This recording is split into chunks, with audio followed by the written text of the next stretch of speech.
Well, DC, you may want to retire before this guy becomes the #1 heavyweight contender. Francis Ngannou, the power threat, born in Cameroon, raised in France, and he's carved out quite a nice niche here thus far in the UFC. Yes, he has. He's a very scary fighter. The knockout reel of Francis Ngannou is crazy, and the names now are starting to pile up. When you can knock out Alistair Overeem, Curtis Blades, and Cain Velasquez, people will take notice. It's just this confidence and this calmness about Francis that makes him even scarier than all of his physical attributes, is his ability to really stand in there and know that it only takes one shot and he could be wearing a UFC championship. And UFC 218 was so good that knockout of Alistair Overeem did not even earn Francis Ngannou a bonus. Wow, that's insane. That's not true. Don't shoot the messenger. I will shoot the messenger. Don't shoot Ngannou. He'll come right through it. Well, a lot of people think it's the most significant title in combat sports. No argument from me. Baddest man on the planet, UFC heavyweight champion. There he is in the flesh. What an absolute monster. What a title reign it has been.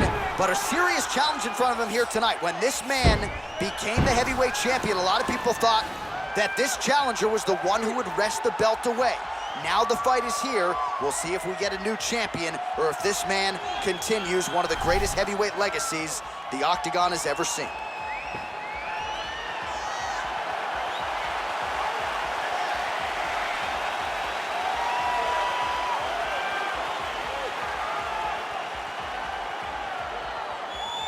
And now let's get you our tale of the tape for this heavyweight championship fight.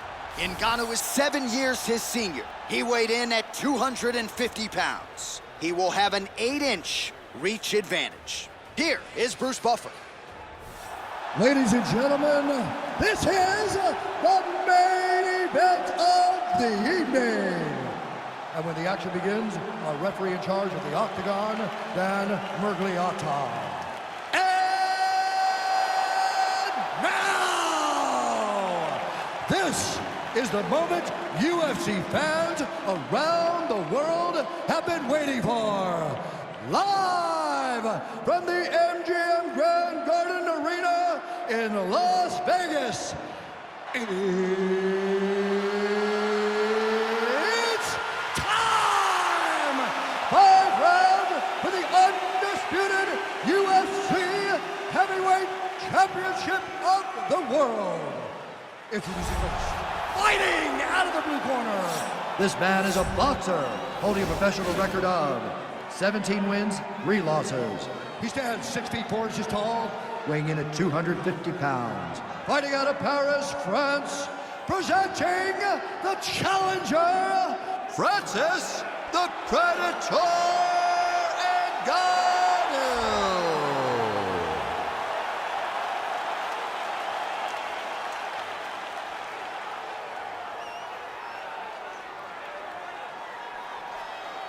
And now introducing the champion, fighting out of the red corner.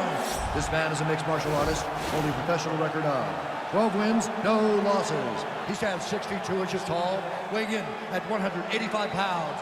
Fighting out of Stockholm, Sweden. Ladies and gentlemen, presenting the reigning, defending UFC heavyweight champion of the world, Khamzat Chimaev.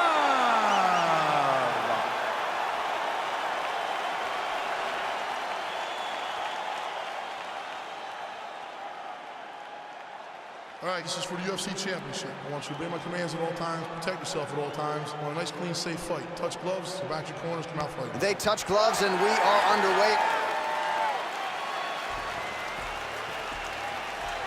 You ready?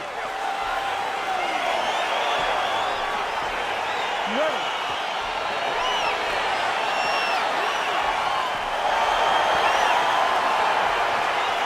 So lofty expectations for this matchup as round 1 gets underway. Seems to be a striking advantage on one side, but on the other, truly a fighter who can do it. That guy will usually have the advantage on paper. When you're a striker at this guy's level, that will normally balance out whatever advantage the other guy has. Oh, really using his reach advantage there as he lands the punch, DC. Oh, big punch land. And they separate. Oh, hand from Francis Ngannou. It's hard to watch. I can't imagine it feels awesome. You watch Francis put out an entire generation of heavyweight that came before him. Put out Overeem, put out Velasquez, put out Dos Santos, and he did it all with that beautiful right hand. It is one of the deadliest weapons in all of mixed martial arts. All right, so a nice job there defensively to raise the guard and prevent any damage. Oh, and then, all right, so he finally gets the takedown here. He kept on trying, stayed committed. He told us before the fight, at some point, I'm gonna be able to take him down, and that's exactly the way it played out. Lands with the ground and pound here. All right, operating inside the closed guard now. Well, you gotta stay busy on the bottom. He's doing it here. Nice punch. Oh, the ground and pound strikes continue to rain down. The opponent better move out of harm's way or the referee's gonna stop this. He better start to move, and when his opponent starts to posture, he needs to put his feet on the hip, push him away to try to escape this very, very dangerous position. All right, so inside the open guard of his opponent. You gotta be careful playing around for too long here on the ground with this guy. Under 2 minutes to go. Thought he's gonna attack a triangle choke here.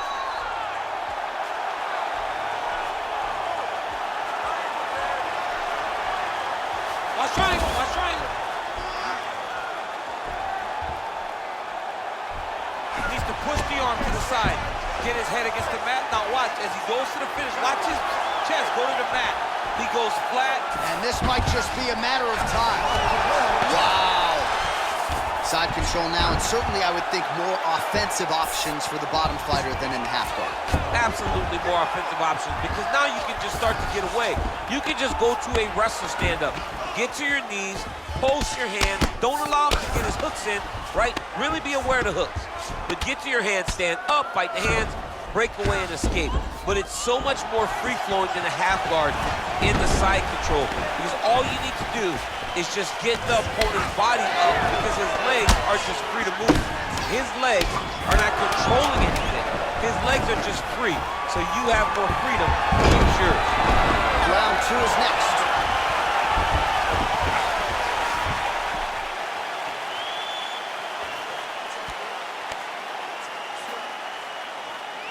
All right, let's take a look back at some of the replays from that last round. Unbelievable to see these high-level competitors get in each other's face, tuck their chin, bite down on the mouth guard, and just let it all hang out over the course of 5 minutes.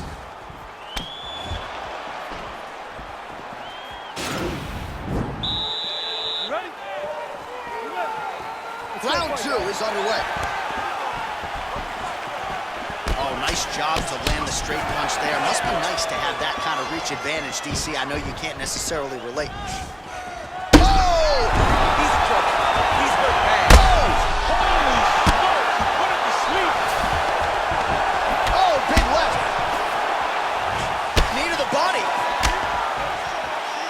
Nice punch there by Ngannou.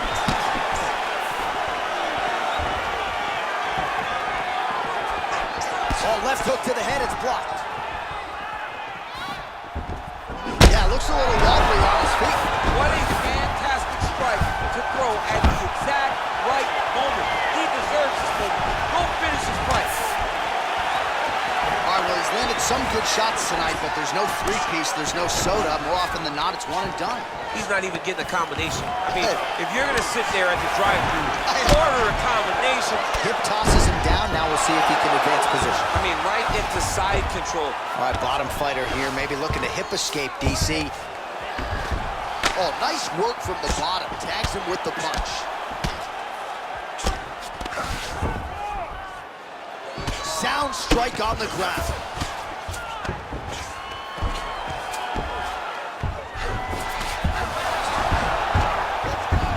Oh, wow, that happened quickly as the fighter reverses position there on the ground. Unbelievable position change. Wow, what a transition. Well, anytime you are in a ground fighting situation with this fighter, you're potentially playing with fire.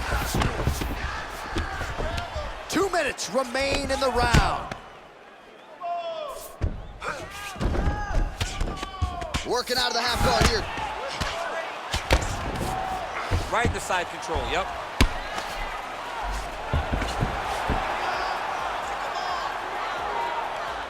90 seconds now to go in round 2.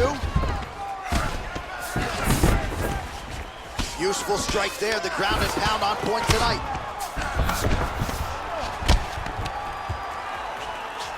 Now he's chasing the triangle. And this could be trouble here. Looks like it's pretty tight. He's trying to work his head out of harm's way. It might be over.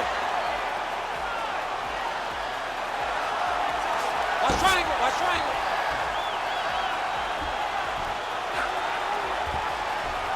There he is, he's moving to the finisher position. Now watch it go. Nicely done. All right, he's trying to control posture here. Now trying to hip escape. He's just trying to move out of this position up the bottom. All right, he's got the full mount now. Is this one of the most dominant positions in MMA? Is that fair to say? It's a very dominant position. It's one of the most ideal positions you can get to, especially if you are fighting someone that doesn't truly understand that they're not in as much danger as they are. Because it's dangerous, but there are a lot of outs. And if a person isn't very understanding of that, then you can really, really put some damage on them. So the crowd voicing its appreciation after that round. We had a knockdown courtesy of a punch midway through. DC, here's your highlight. It was straight. He threw him in combination and landed that big punch that really did hurt his opponent. Lesser men would have been done. He's got a tough guy in front of him. He will have to go back to this again. He will have to get back to this action if he wants to get the desired finish. You ready? You ready? Here we go, third round of this championship fight. He blocks the shot. Oh, huge left hand from Francis Ngannou. Every time he loads up and extends, you feel like the fight might be ending. Yeah, absolutely. And the whole crowd holds their breath, right? You hear a big exhale. Every time Francis loads up, he needs to start looking to finish now because he's got his opponent hurt very bad. Back to the feet. A couple of hammer fists now.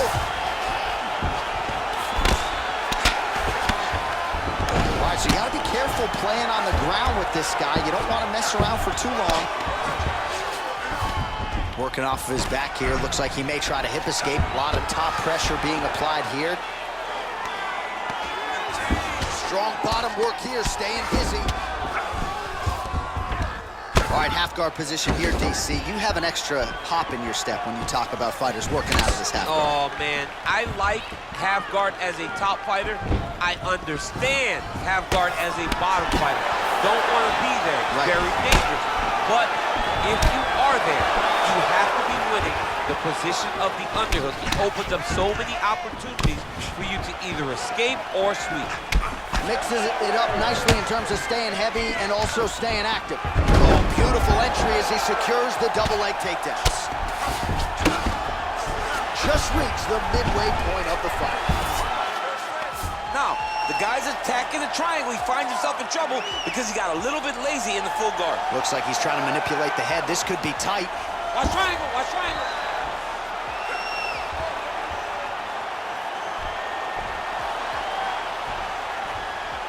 He needs to push the arm to the side. Get his head against the mat. No, now he's okay. Now he can escape.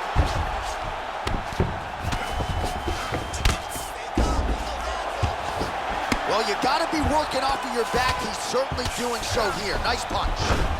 All right, half guard now. Not a fighter you want in half guard against you. For the bottom fighter, what does he need to do?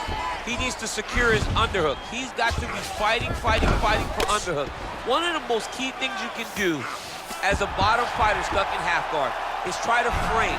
You frame and push your opponent away from you.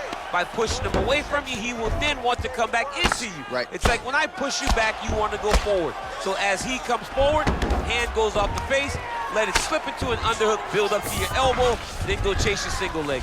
This is high-level grappling, John, from a Brazilian Jiu-Jitsu black belt named Daniel Cormier. Volume strikes continue to rain down. His opponent pretty helpless there on the ground. His opponent is helpless. He's been hurt, he's been battered, he's been beaten, and now this guy's just trying to find the right time to land this fight that it's a fight. All right, that's 3 rounds in the books. We are headed to the championship rounds.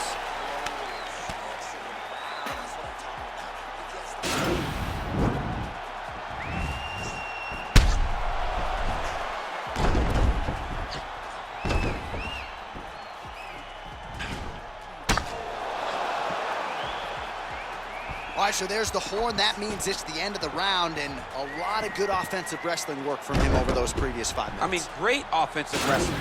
Every time he changed levels and got to his opponent's legs, he was able to secure the takedown. Let's see what type of fatigue his opponent will carry into the next round. You can really limit the mobility of your opponent with those leg kicks. If your opponent has you in the clinch, pulling down on your head, landing punch after punch, you have got to clear that collar tie, reach back inside, and try to find space. Stuffs the takedown there. How good is his takedown defense?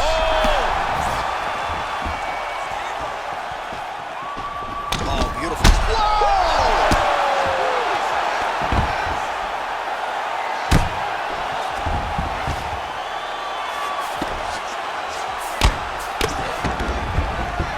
Well, and that's gonna do it. And that'll do it. Absolutely one for the highlight reel right there. A tremendous kick to spell the end of the night for his opponent, and for him, I should say, but just caught him flush, full force, beautiful extension on the kick, and the fight was really over as soon as that one made contact. I'm not even sure he was conscious when he hit the canvas. Outstanding performance here tonight.